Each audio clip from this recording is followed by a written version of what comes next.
ായിരുന്നു. അതിലൊക്കെ തന്നെയും പ്രവർത്തകർ അവർ തൃപ്തരായിരിക്കില്ല എന്നുള്ളൊരു കാര്യം സ്വാഭാവികമാണ്. പക്ഷെ വടിവാളക്രമവും അതുപോലെ തന്നെ വീട്ടിലെത്തി കാറും ബൈക്കും വെട്ടിപ്പൊളിക്കുന്ന അടക്കമുള്ള ദൃശ്യങ്ങളൊക്കെ ഇതിനോടകം തന്നെ പുറത്തു വരികയും ചെയ്തിട്ടുണ്ട്. നിലവിൽ വാറാട് നഗരസഭ ആരംഭിക്കുകയും ചെയ്തിട്ടുണ്ട്.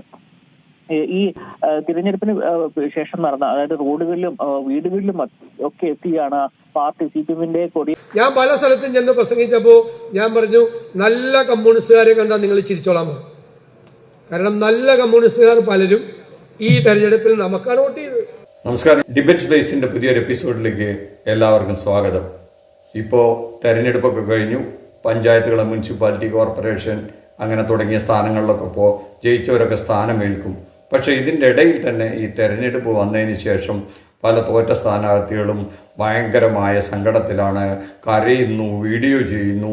ഒരു സ്ഥാനാർത്ഥി ഇന്ന് ആത്മഹത്യ ചെയ്തു എന്നാണ് പറയുന്നത്. തോറ്റ സ്ഥാനാർത്ഥി സങ്കടം സഹിക്കാൻ വയ്യാതെ ആത്മഹത്യ വരെ ചെയ്തു എന്നാണ് പറയുന്നത്. ഇതിൻ്റെ ഒരു ആഴം ആലോചിച്ച് നോക്കണേ. ഈ രാഷ്ട്രീയത്തിൻ്റെ ഒരു പെടാപ്പാട് നോക്കണേ. ആ മാനം പോയിട്ട് സഹിക്കാൻ വയ്യാതെ ആത്മഹത്യ ചെയ്യേണ്ടി വന്നു പറഞ്ഞു. തോറ്റൊരു സ്ഥാനാർത്ഥിക്കോ അതോ തൻ്റെ മുന്നണി തോറ്റതിൻ്റെയോ ഫലമായിട്ടാണെന്ന് പറയുകയല്ല, ബെറ്റ് വെച്ച് ഏതാണ്ട് പകുതി മീശ എടുത്ത് കളയുന്ന ഒരു ന്യൂസ് എങ്ങാണ്ടോ തൃശ്ശൂർ ജില്ലയിൽ നിന്നോ മറ്റോ പുറത്തു വന്ന് ഇന്നലെ മീഡിയാസിലും TV-യിലൊക്കെ കാണിക്കുകയുണ്ടായി. ഇത് മാത്രമല്ല കേട്ടോ, കേരളത്തിൻ്റെ പല സ്ഥലങ്ങളും ഈ വിജയാഹ്ലാദങ്ങളുമായിട്ട് ബന്ധപ്പെട്ട് പലതരത്തിലുള്ള അക്രമ വാർത്തകളും വരുന്നുണ്ട്. കൊടുവാളൊക്കെ ഇട്ട് ഒരു കൂട്ടം ആൾക്കാർ ഓടി നടക്കുന്നതും പ്രതികാരം മുട്ടാൻ ഓടുന്നതും വിജയാഹ്ലാദം നടക്കുന്നതിനിടയിലേക്ക് തോറ്റ സ്ഥാനാർത്ഥികളുടെ ആൾക്കാർ കയറി ചെന്ന് ആക്രമിക്കുന്നതും തുടങ്ങിയ കാഴ്ചകളൊക്കെ കണ്ട് നമ്മൾ അന്തം വിട്ട് നിൽക്കുകയാണ്. ഇങ്ങനെ ഒരുപാട് തമാശകളാണ് ഇപ്പോൾ ഈ തെരഞ്ഞെടുപ്പ് ഫലമായിട്ട് പുറത്തു വന്നുകൊണ്ടിരിക്കുന്നത്.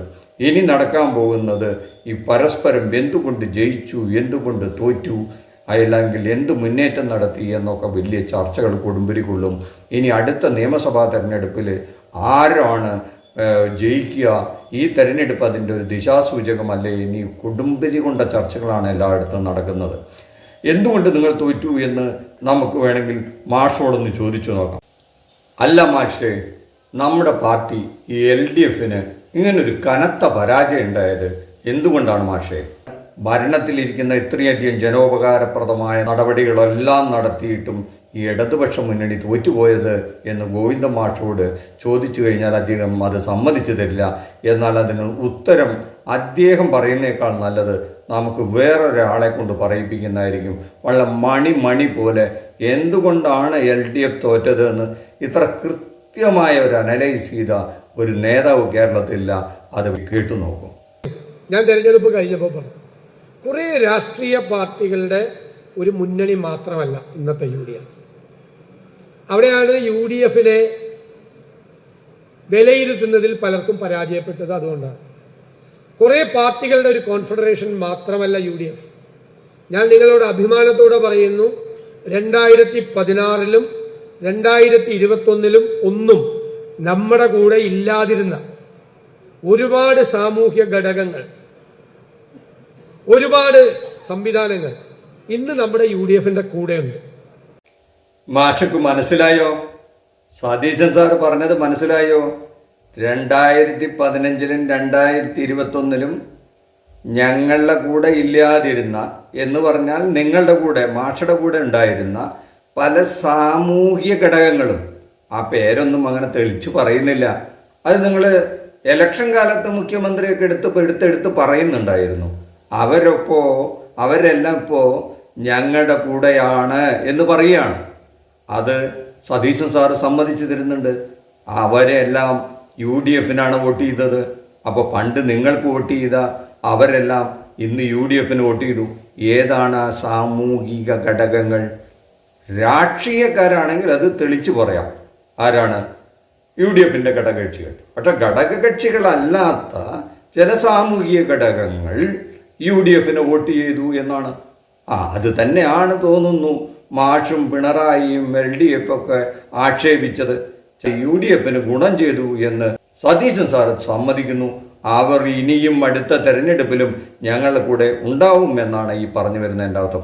ബാക്കി കൂടി നിങ്ങളുടെ തോൽവിയുടെ കാരണങ്ങൾ ഈ സതീശൻ സാറ് പറയുന്നത് നിങ്ങൾ കാതോർത്ത് കേൾക്കണം, അല്ലെങ്കിൽ കാത് തുറന്ന് കേൾക്കണം. അതാണ് ഈ വിജയത്തിന്റെ രഹസ്യം. വെറും UDF അല്ല മത്സരിച്ചത്.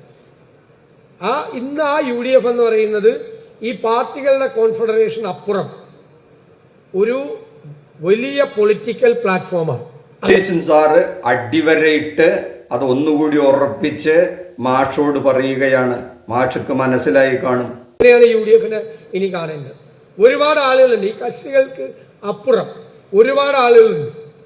അതിൽ എന്റെ ഏറ്റവും സന്തോഷകരമായ കാര്യം, നിരവധി വർഷങ്ങളായി ഇടതുപക്ഷ സഹയാത്രികരായി നടന്ന കേരളത്തിലെ ഒരു ബഹുഭൂരിപക്ഷം ആളുകൾ, എന്നുവെച്ചാൽ അവർ പാർട്ടി മെമ്പർമാരൊന്നും ആയില്ല, പക്ഷെ ഇടതുപക്ഷത്തിനെ അവർക്ക് ഇഷ്ടമായിരുന്നു. ഇടതുപക്ഷം വന്നാൽ നല്ലതാണ് എന്ന് വിചാരിച്ചിരുന്ന ആളുകൾ, ഇടതുപക്ഷം അടിസ്ഥാനപരമായ കാര്യങ്ങൾ ഒരുപാടും ചെയ്യും എന്ന് വിശ്വസിച്ചിരുന്ന ഒരുപാട് നല്ല മനുഷ്യരുണ്ട്.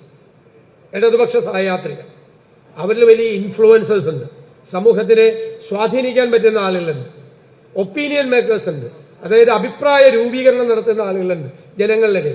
അത്തരം ഒരുപാട് ആളുകൾ ഇപ്പൊ ഈ UDFന്റെ പൊളിറ്റിക്കൽ പ്ലാറ്റ്ഫോമിലുണ്ട്. ഇപ്പൊ സതീശൻ സാർ പറഞ്ഞതിന്റെ മലയാളം സാറിന് മനസ്സിലായോ? നിങ്ങളുടെ കൂടെ നിന്നവർ തന്നെ നിങ്ങളെ ചതിച്ചു എന്നാണ്.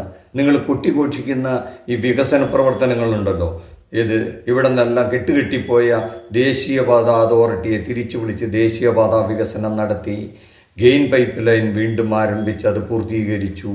നിങ്ങളൊരു 10 വർഷം എന്താണ് ഈ പവർ കട്ടെന്ന് പോലും ഇന്നത്തെ ജനതയ്ക്ക് അറിയാത്ത വിധം നിങ്ങൾ വളരെ സുന്ദരമായി ഈ പവർ സപ്ലൈ മാനേജ് ചെയ്തു.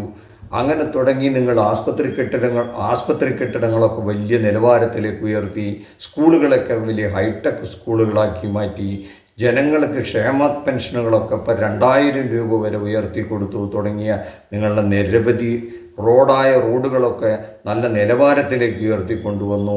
ടൂറിസം രംഗത്ത് വലിയ മാറ്റങ്ങൾ കൊണ്ടുവന്നു. നിങ്ങൾ ജലമെട്രോ കൊണ്ടുവന്നു. ഇങ്ങനെ തുടങ്ങി നിങ്ങൾ പറയുന്ന വികസന പ്രവർത്തനങ്ങളൊന്നും നിങ്ങളുടെ കൂടെ നിന്നവർ പോലും വിശ്വസിച്ചിട്ടില്ലത്രേ. അവർക്ക് വിശ്വാസം ഈ UDFനെയാണ് പോലും. അതുകൊണ്ട് ആ സാമൂഹിക ഘടകങ്ങളുണ്ടല്ലോ, ഇതിനപ്പുറത്തെ ഒരു സാമൂഹിക ഘടകങ്ങൾ, ഈ വികസനം എന്ന് പറയുന്നതിനേക്കാളൊക്കെ മേലെ എന്തോ അവരെ ബാധിക്കുന്ന ഒരു സാമൂഹിക ഘടകങ്ങളാണ് ഉള്ളത്. അവരാണ് ആര് ജയിക്കണമെന്ന് നിശ്ചയിക്കുന്നത്. അവരിപ്പം ഞങ്ങളുടെ കൂടെയാണെന്നാണ് ഈ സതീശൻ സാറ് പറഞ്ഞതിൻ്റെ പച്ച മലയാളം എന്നാണ് എനിക്ക് തോന്നുന്നത്. അത് മാഷക്ക് മനസ്സിലായോ എന്ന് എനിക്കറിയില്ല. ഞാൻ പല സ്ഥലത്തും ചെന്ന് പ്രസംഗിച്ചപ്പോൾ ഞാൻ പറഞ്ഞു, നല്ല കമ്മ്യൂണിസ്റ്റുകാരെ കണ്ടാൽ നിങ്ങൾ ചിരിച്ചോളാൻ പറഞ്ഞു. കാരണം നല്ല കമ്മ്യൂണിസ്റ്റുകാർ പലരും ഈ തെരഞ്ഞെടുപ്പിൽ നമുക്കാണ് വോട്ട് ചെയ്തത്. നിങ്ങൾ സംശയം നോക്കിക്കോ, ഈ ഇലക്ഷന്റെ റിസൾട്ട് നിങ്ങൾ പഠിക്കുമ്പോൾ നോക്കിക്കോ. ഞാൻ 14 ജില്ലകളിൽ സംസാരിച്ചപ്പോൾ പറഞ്ഞു, നല്ല കമ്മ്യൂണിസ്റ്റുകാരെ കാണുമ്പോഴും ചിരിച്ചോ, നല്ല ഇടതുപക്ഷ സഹയാത്രികരെ കാണുമ്പോഴും ചിരിച്ചോളാം. അവർ നമുക്കാണ് വോട്ട് ചെയ്തത്. അവരുടെ എല്ലാ പ്രതീക്ഷയും, CPMലെ എല്ലാ പ്രതീക്ഷയും, LDFലെ എല്ലാ പ്രതീക്ഷയും അവർക്ക് നശിച്ചു. അതുകൊണ്ട് മാഷെ വളരെ ശ്രദ്ധിച്ചോളൂ.